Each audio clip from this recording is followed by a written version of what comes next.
السلام عليكم ورحمة الله وبركاته. أهلا بكم في فيديو جديد وفيديو جميل يا جماعة. وفي الفيديو بتاعنا النهاردة عن اللاعب المصري الذكي يا جماعة، لاعب المصارعة الروماني اللي قدر يفوز على لاعب تونس بحيلة ذكية قوية جدا وبحركة تثبيت أكتاف ولا أروع يا جماعة، اللي خلى العالم كله يتكلم على الحيلة الذكية اللي عملها. بصراحة عمل حركة قوية جدا، أنا مش عايز أقول إيه هي. تعالوا بينا مع بعض على طول نخش نسمع الفيديو ونشوف الإعلام هيقول إيه ونشوف هو عمل إيه. يلا بينا.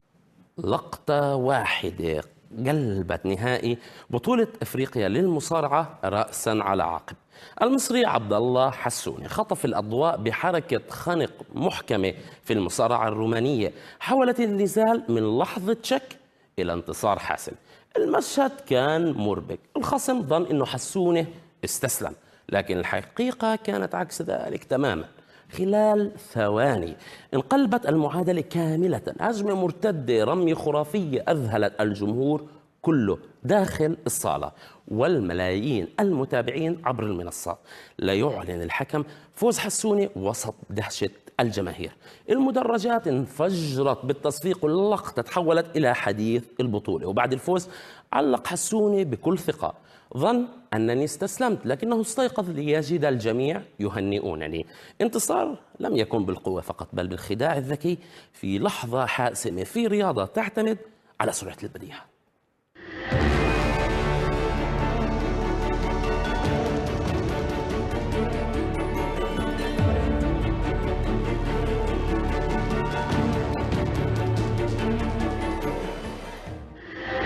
الحركة لاقت إعجاب الجميع، اللي متابع للرياضة واللي حتى ما سمع عنها من الأساس. نبدأ مع عبد الباعث اللي وجه سؤال للبطل حسوني وقال له: أنت غفلت الكاميرا إزاي؟ أما ميسرة فقالت: عاش البطل، عاش الثعلب المصري. فعلا عاش. أما توفيق الحياني فكان له تحليل حول التكنيك اللي اتبعه حسوني وكتب: الحركة مرعبة وخطيرة جدا وتتطلب خبرة وتمرين ودقة وشجاعة. كان ممكن يكسر رقبته أو ظهره، بس فعلا أدهشني خيال. ما شاء الله تبارك الله. عشان يجاوب عن هذا السؤال راح نستقبل معنا من محافظة الإسماعيلية عبد الله حسوني، بطل إفريقيا للمصارعة. كابتن عبد الله، أهلا وسهلا فيك معنا في المشهد تاج. أول سؤال: أنت كرم جابر الجديد؟ والله ان شاء الله باذن الله انتظروا مني يعني كل خير باذن الله اللي جاي يعني ان شاء الله. شو بنستنى منك كرم؟ يعني ان شاء الله ميداليه في عبد بطوله الله عفوا، العالم ان شاء اللي الله طبعا تكون كرم. يعني انت خلص قلت لي حتكون كرم جابر القادم. باذن الله. طيب عبد الله، لما دخلت المباراه كنت محدد انه هاي الحركه راح تعملها في مكان معين، ام هي خلص هيك طرقت معك بلحظتها؟ كانت ردة فعل لا لحركه معينه؟ هي كانت طبعا ظروف ماتش ان هو يمسك وسطي اللاعب تونسي يمسك وسطي ويرفعني عن الارض طبعا ده كان ظروف ماتش عادي وطبعا انا عملت اكني ان انا خلاص استسلمت وكله كان فاكر ان انا خلاص يعني هترمي او هتخطف الحركه، بس الحمد لله يعني الحمد لله قدرت ان انا اخدعه هو كمان اللاعب ذات نفسه التونسي وابدلها لصالحي انا يعني الحركه طيب دي. الجميع على السوشيال ميديا عم بتسأل عن هاي الحركة، شو يعني شو الهدف منها فعليا؟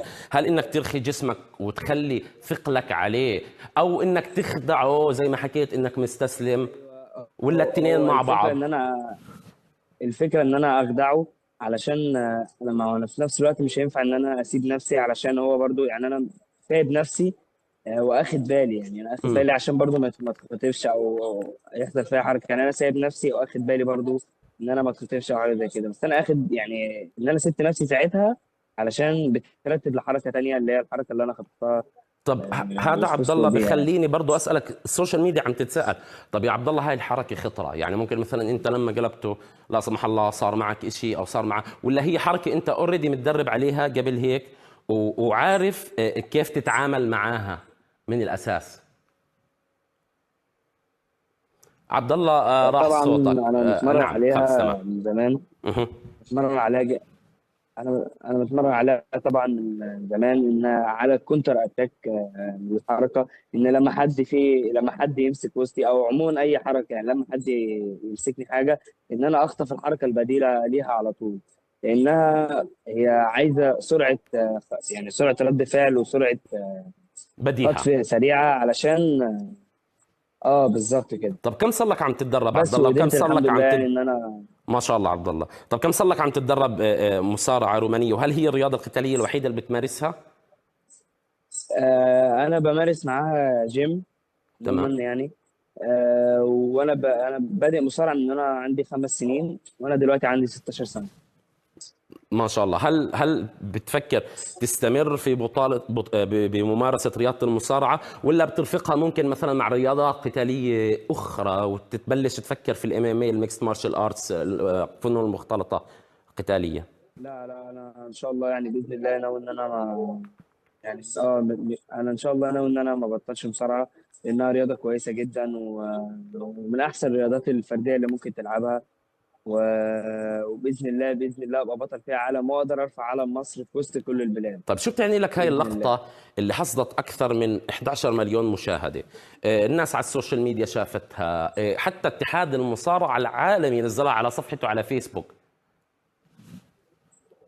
انا والله ما كنتش اتوقع برضو ان هي تشير كده، بس انا الحركه هي ما انا ما هي مش ما جاتش صدفه، انا يعني انا كنت مرتب لها طبعا، بس انا ما كنتش اتوقع الصراحه ان هي تشير كده، لاني انا بعد ما خلصت لعب، والحمد لله جبت الميداليه الذهبيه. ما شاء الله. آه، روحت على الفندق راديسون اللي كنا قاعدين فيه، طبعا كان معانا فيها اجانب، طبعا. لان احنا كنا قاعدين كابتن معاهم. عبد الله قبل ف ما سوري، كمل حبيبي، بس سريع لأنه انتهى الوقت.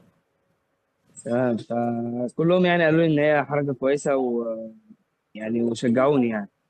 ان شاء الله عبد بس الله راح تحقق بطولات اكثر. سؤال اخير قبل ما ننهي، باي نادي بتلعب في مصر؟ الشباب هون عندي في غرفه التحكم بدهم يعرفوا. نعم. الشباب عندي من مصر في غرفه التحكم بدهم يعرفوا باي نادي بتلعب، واي نادي بتشجع. اي نادي بتلعب مصارعه، واي نادي بتشجع في كره القدم. أ- أ- انا بلعب بصراحه بنادي المشروع القومي، ما شاء الله. وبلعب وبشجع كره القدم. انا مش بشجع قوي يعني، بس انا عشان بلدي، انا من محافظه الاسماعيليه، فانا بشجع الاسماعيليه، شكرا اسماعيلي. كابتن عبد الله حسونه، بطل افريقيا للمصارعه، كنت معنا من محافظه الاسماعيليه المصريه. زي ما احنا سمعنا مع بعض الفيديو يا جماعة، وشفنا مع بعض الفيديو، ادي ذكاء اللاعب المصري يا جماعة. ادي اللاعب المصري لما يشغل دماغه بصراحة عمل حركة ولا اروع، خلى الاتحاد العالمي نفسه للمصارعة الروماني ياخد اللقطة ويشيرها عنده. شوف المصري لما يعلم اللاعبين المصارعة يا جماعة، طبعا يعرفهم، وعمل ايه؟ اللقطة عجبت العالم كله يا جماعة. شفنا ازاي اللي هو بيتظاهر ان هو خلاص مغمى عليه وفي وضع استسلام وخلاص، الملاكم تونس هيشيله ويوقعه ويثبت وخلاص وخلص الحكايه. على طول البطل المصري وهو بيقع قلب اللعب على طول، في بص كده، في جزء من الثانيه يا جماعه، في حركه ما ينفعش فيها الفصال، ما ينفعش فيها بص كده الاخطاء، لازما يعني في لحظه كده خطف لاعب تونس وعمل له هو تثبيت اكتاف بعد ما التاني تعب وشال وعمل وبذل مجهود كبير جدا. بطل مصر قال له بقى شن ايه، هشتكني كده شويه وفي الاخر هشتكك انا، وعلى طول زي ما احنا شفنا كده ايه اللي حصل في النهايه. في جزء من الثانيه البطل المصري قدر يقلب الحركه ويعكسها وياخد منها تثبيت زي ما احنا شفنا كده. وبصراحه اللقطه عجبت الجميع. اتمنى الفيديو يكون نال اعجابكم، اشوفكم على خير فيديو جديد، والسلام عليكم ورحمه الله وبركاته. سلام.